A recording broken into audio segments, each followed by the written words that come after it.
Before you put the leather on, the first thing you actually want to do is take a bit of twine and tightly wrap the handle. This gives it a nice feel, maybe even strengthen this handle, which has a few hairline cracks, and yeah, adds a little bit of thickness. Put a little line down the middle like so to get it started, but then you just start wrapping like such. You just want to make sure it's right next to each other. This is the reason I wasn't too worried about the smoothness or the overall shape that much of the wood, because this kind of smooths things out. And we added that center line down the middle.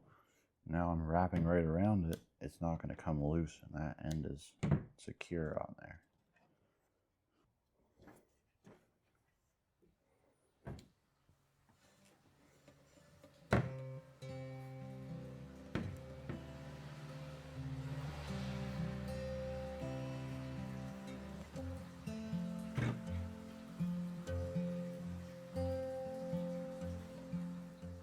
I'm also going to put a little bit of glue at the end, just to make sure that it gets locked into place.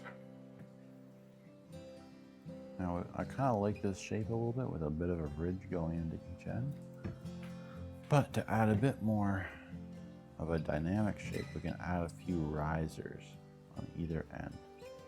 This was traditionally done to make it so that your hand sits in a proper spot, but it also just kind of looks nice.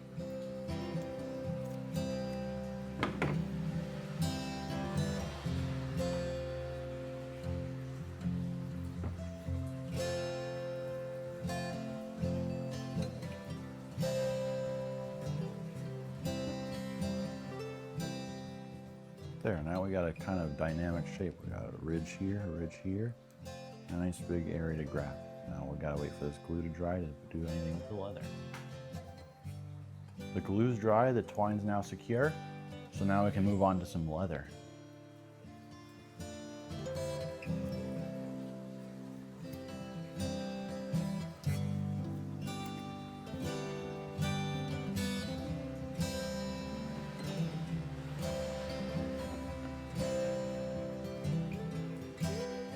So the plan is this: we're going to glue one edge to this edge, and then we're going to let that dry. Then what we're going to do is fold this over and really make sure the edges align, and then glue that down as well.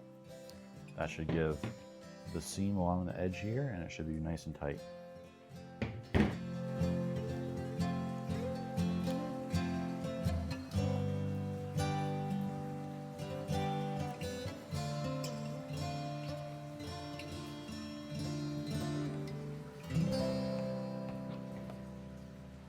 Again, want to make use of this twine because we want to get those risers to really pop. So we want to take some twine and wrap it around this leather and make sure everything is really tight.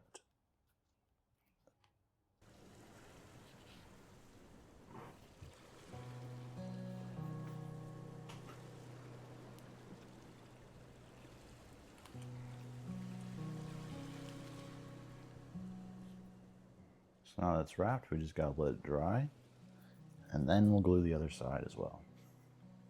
One more to go. You can see this nice line forming.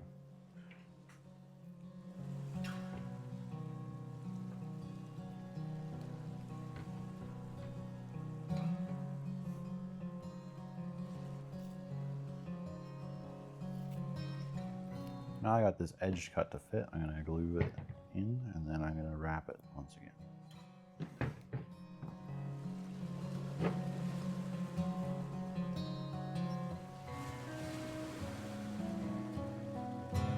I did use more of a wood glue for the edge because it is going to be visible slightly. But so the leather's all done. I'm pretty happy with the middle here. I might have to do something with the seam. It's a bit not great, but the rest is pretty good. And you can see the ridges here.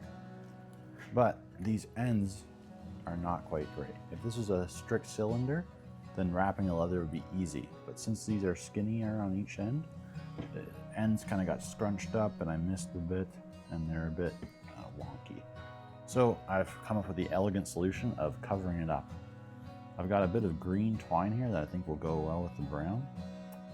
And yeah, I'm just gonna wrap it and cover it up and basically, one, make it better looking, and two, still increase these ridges even more with this tightly wrapped twine.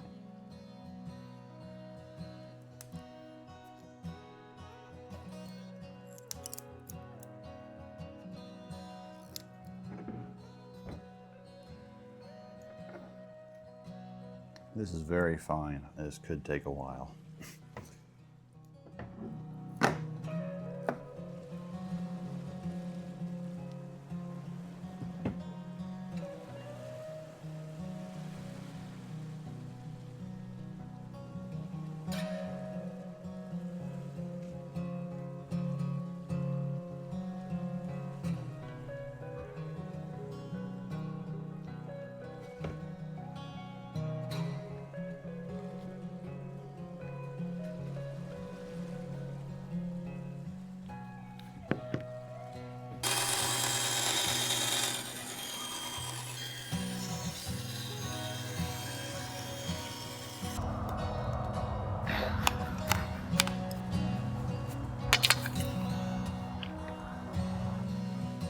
Alright, so the original plan was going to be to cut out a piece of 1/4 inch wood and steam that wood to bend it into shape to be the sheath.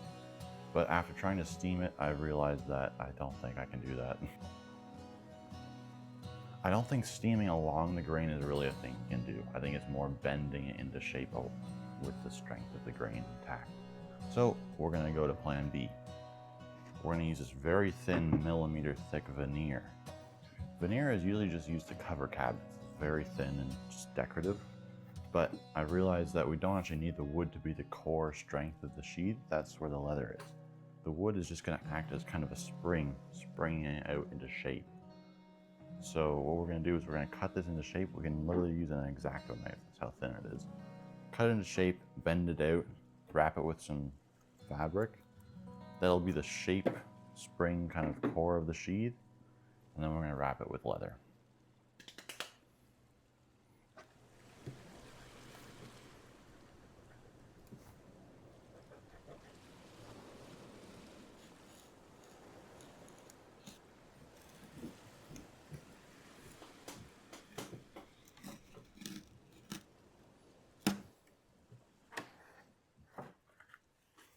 So here is the cutout shape.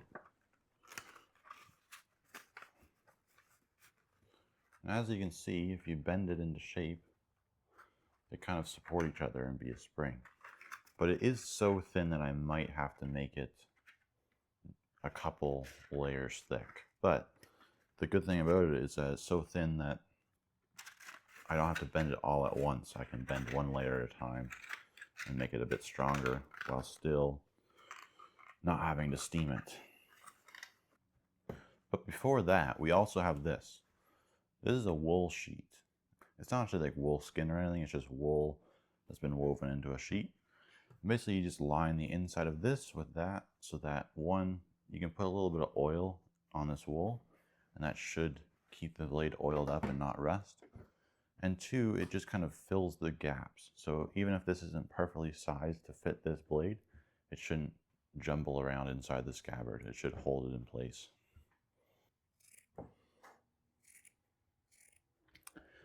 I got this piece of wood. I'm going to glue these fabric down onto the wood.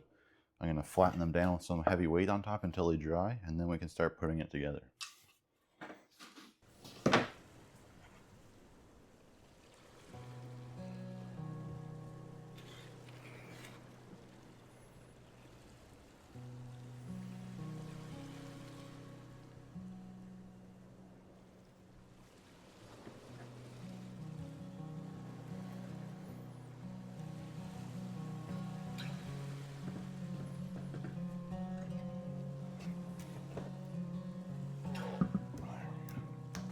Now let's leave it to dry.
Now I'm going to work with these two pieces of metal that go at the top and bottom of the scabbard.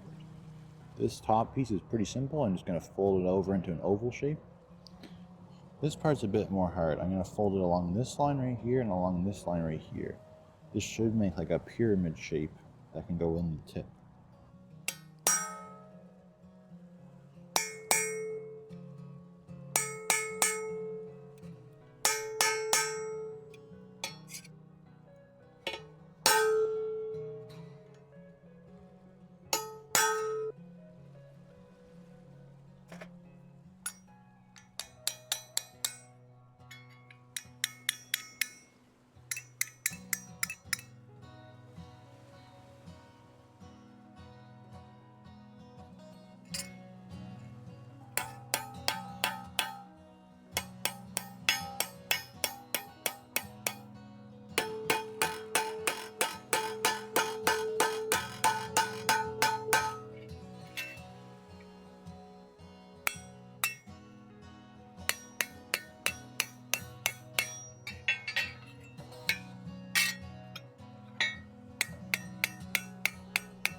All right, we got all of our pieces here.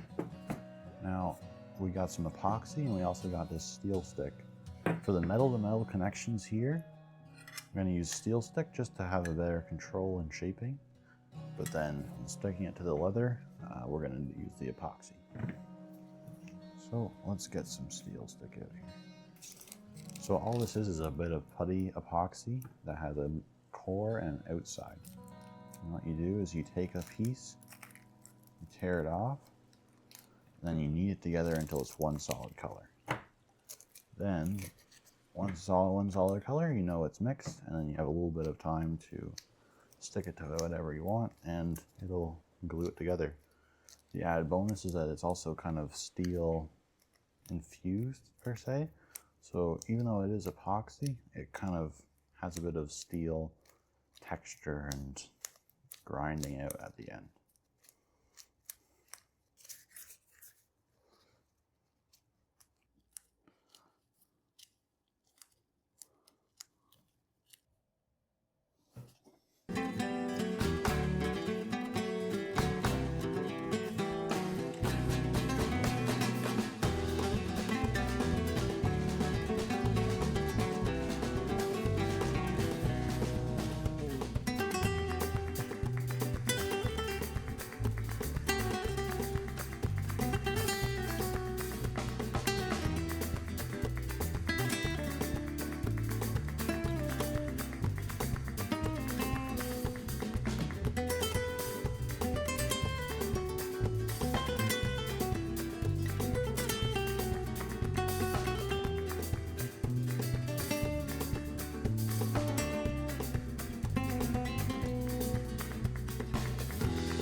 So the blade's done, the guard's done, and all the leather work's done. So this sword is officially done.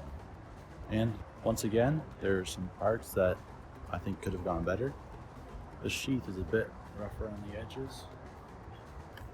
I could have made it tighter, but I really do like this hand. But once again, I think for a first time, it's pretty good. I think you just gotta try and keep going at it and keep learning how to do things better. So once again, have a good one. See you next time.